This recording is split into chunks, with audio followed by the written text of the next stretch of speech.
Good afternoon and welcome to this special announcement to welcome our soon-to-be new director of the King's Brazil Institute, Dr. Andreza de Souza Santos. Andreza will be taking over as director from Dr. Vinicius Carvalho, who has been a long-standing member and faculty member of the King's Brazil Institute. We therefore thought it would be a great idea to bring together both the incoming and outgoing director to discuss the KBI, exploring both its past and plans for the future. My name is Maísa Edwards, and I'm a final year Joint International Relations PhD candidate at the King's Brazil Institute and the University of São Paulo. First of all, congratulations, Andreza, and welcome to the KBI. I, as well as the other PhD students, look forward to getting to know you better and working with you at the Brazil Institute. Vinicius, perhaps we can start with you. You took over from Professor Antony Pereira in 2020 and led us wonderfully through the challenging time of the COVID-19 pandemic. Could you please give us an overview of the King's Brazil Institute, its objectives, and how you navigated your role as director of the KBI? Thank you very much, Maísa, for this introduction, and welcome, Andreza. First of all, it's a very big honor for me to pass this role as director to you, and I hope that you will have a great time as director of Brazil Institute, as I have directing and being part of this institute, and I'll be glad to be there working with you as well. When I took the direction 2.5 years ago, I got to the institute that was already very well consolidated internationally, and especially with a very important presence in Brazil. Professor Antony Pereira did a wonderful job in establishing and consolidating the institute. So what's a huge responsibility for me to take such a role with an institute that had that prominence, that important presence around the world, with important scholarship, huge impact in Brazilian society and in UK society as well. I took that direction in a very difficult time to the world in general, during the COVID pandemic. Basically, I need to establish or to create or to make work an institute that would be virtual. And that was not an easy task as well as was not for no one that was working in similar situations around the world, of course. But just the question of keeping this dynamic of an institute that we used to define as a bridge. When we had this conversation and I took this role, Antony Pereira and myself, we defined the institute as a bridge between Brazil and the UK, between scholars from Brazil and scholars from the UK and the world, a bridge in which we would try to approach the countries that we work with. And I said that the bridge was there, the bridge is there, the Brazil Institute is there, and my role would be to keep people crossing this bridge, the movement, the traffic in this bridge, because a bridge doesn't exist if nobody crosses it. Then the challenge of the COVID was that how to keep this dynamic, how to keep people circulating, how to keep ideas circulating. That was a big challenge indeed. And I hope that I managed to do that. As I said, I'm very glad to pass now Brazil Institute to Andreza, because I know that is someone extremely capable of continuing this work and make it much better indeed.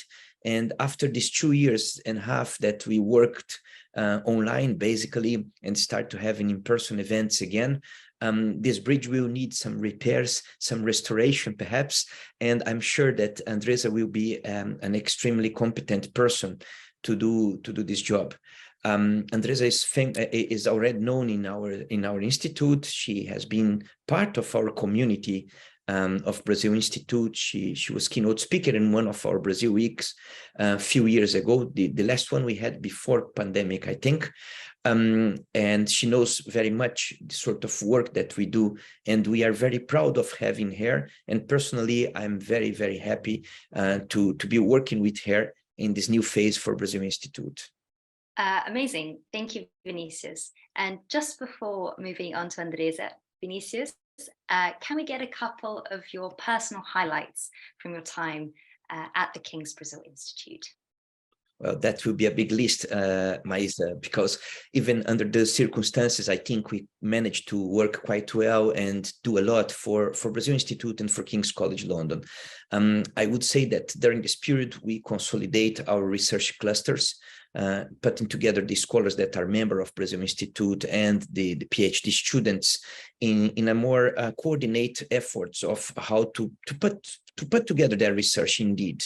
These research clusters, they produced an immense amount of outcomes in inputs that really contributed a lot to the discussion and the dialogue, academic dialogue between Brazil and UK.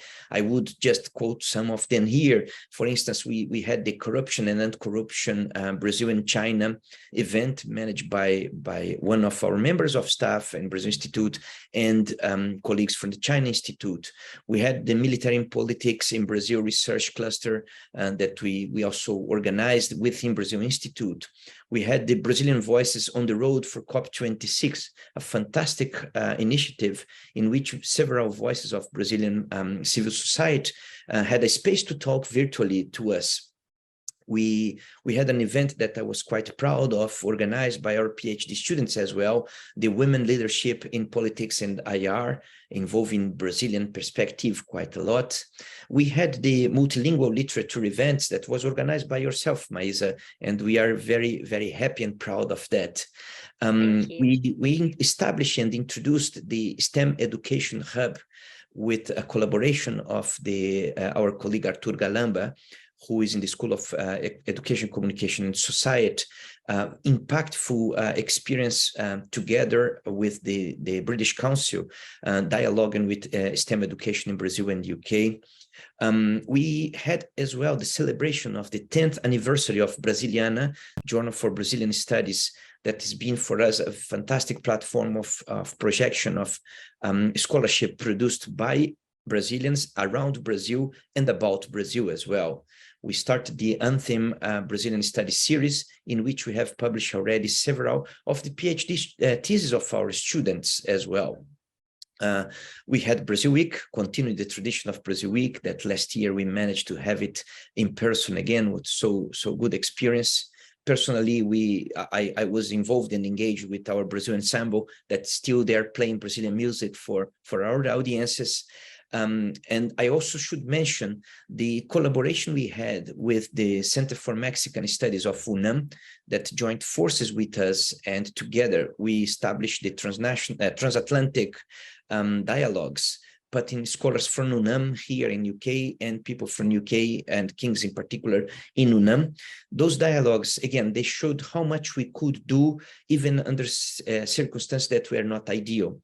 And I'm very proud of all these events, not because I was involved in making them happen, but because they demonstrate very well how much we can do through collaboration, through the hard work of our students. And I must say, especially and particularly our PhD students that constantly are putting their energy to make Brazil Institute an alive institution and to assure that this bridge is being used and crossed constantly.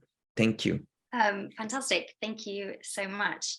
Andreza, turning to you now, and also, of course, to the future of the King's Brazil Institute. Andreza, please can you tell us a bit about yourself and also your plans for the King's Brazil Institute going forward? Thank you, Maísa, and thank you very much, Vinicius. To join the King's Brazil Institute is an honor, is a moment of extreme happiness, and I can't wait to start. Now that Vinicius listed everything that the King's is and the King's has done, obviously I feel the intense responsibility to take over such established institution and institute. And I really want to share some of my plans and about myself to this very important community that Vinicius received from Anthony and consolidated and brought forward and expanded also, because with COVID-19 and with the Institute being online, I'm sure now it's much well known beyond London and the UK and even Brazil. Like, I'm sure now we have listeners and people from across the world that knows about King's Brazil Institute. So a bit about myself. I feel very much at home joining a School of Global Affairs, because I've been studying Brazil in a global perspective for a while. In that sense, perhaps my academic trajectory is slightly different, as I studied in Brazil and after that in Germany, in South Africa, in India, and then in the UK. And I've been always studying Brazil, but the comparison and this global perspective was very natural to me since I was studying different places. And to see Brazil in relation to other countries in the so-called global south, such as India and South Africa, is very important, as well as to be in the UK or in Germany, where I was before, also brings a lot of perspectives, because in this place, academia is also extremely international. So you have the opportunity to study with students and to deal with a community from around the world who brings always new insights and new perspectives. So that's what is being my trajectory for the past decades, since a master's student and then a lecturer at Oxford, just continue that. So I come with this background of studying different places and studying Brazil from these different perspectives. Then I also have an experience in the Brazilian government, working with social development. I worked with the Brazilian Fome Zero, the Zero Hunger Program, or family grant program afterwards, the Bolsa Família. I also worked a bit in diplomacy, and then I joined academia. I joined academia to do my PhD in social anthropology, and then I did a postdoc at the University of Oxford, also in anthropology, and then I became the director of the Brazilian Studies program at the University of Oxford. So this is a little bit of my background, which I think leads me to the second question, which are, what are my plans for the King's Brazil Institute? So my plans would be to really take some of the challenges and the opportunities that COVID-19 gave us, such as this online engagement, and also see how this fits with the in-person contacts and networks that we are all craving for. So I hope to make the most and to make a lot of opportunities for student engagement and conference and workshops, and really try to bring the King's community together. I know that in King's College London, there are lots of people who work on Brazil, whether they are connected to the King's Brazil Institute or not. So to know who this community are, to map this group of people and to bring them together would be very important to see where we are at King's, but also to make sure that we still dialogue with people who are at home or, you know, in different parts of the world. So hopefully making some use of hybrid events whenever it's possible. And I also want to make sure that we expand our opportunities for funding. We know that Brazil had a difficult time during the past few years in Bolsonaro's government, where funding for education wasn't a priority, to put it mildly. And now let's see which other new opportunities will come up. We are all expecting change at CAPES and CNPq. Those are funding bodies in Brazil, and those are natural collaborators for those hoping to study abroad or who are studying abroad on Brazilian-related topics. We also have a network of funding possibilities in the UK, so looking at that is very important for our students.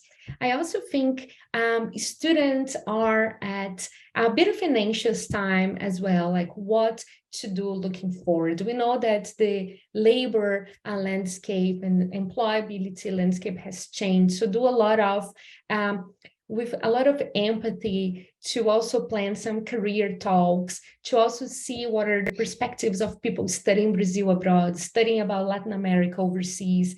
How do they employ all this knowledge, and what is possible to do? I think this is also very exciting, especially because King's Brazil Student is located in London, and London is this global city where everything is happening, and there are so many different creative sectors for employment, as well as the most traditional ones. So to bring together, as Vinicius said, this bridge, which is Brazil, UK, but is also academia, business sector, academia, and the creative industry, and the civil society and the social movements that are happening. So to see all these different prisms of being Brazil and working with Brazil, coming together in London, I think is a space of extreme privilege. I think the students are privileged to be in a city like London,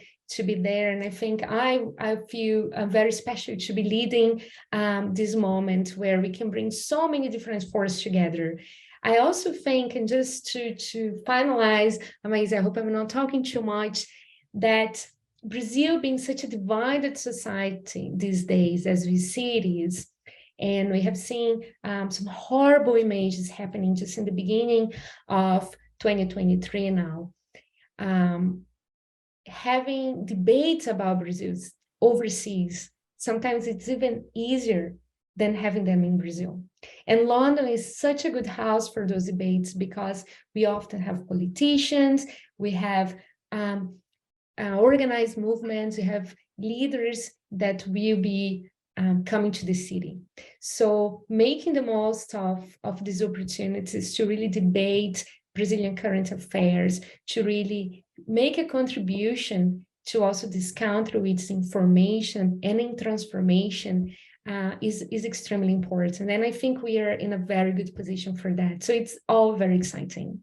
Well, amazing, exciting. It sounds like we have a lot to look forward to. Well, I mean, thank you both so much for joining us today. As a long-standing student of the King's Brazil Institute, both earlier as a master's student and currently as a PhD candidate, I'm so pleased to be able to look forward to working with our new director, Dr. Andreza de Souza Santos, but also still see you, Dr. Vinicius Carvalho, around King's College London. Many thanks, and see you guys soon.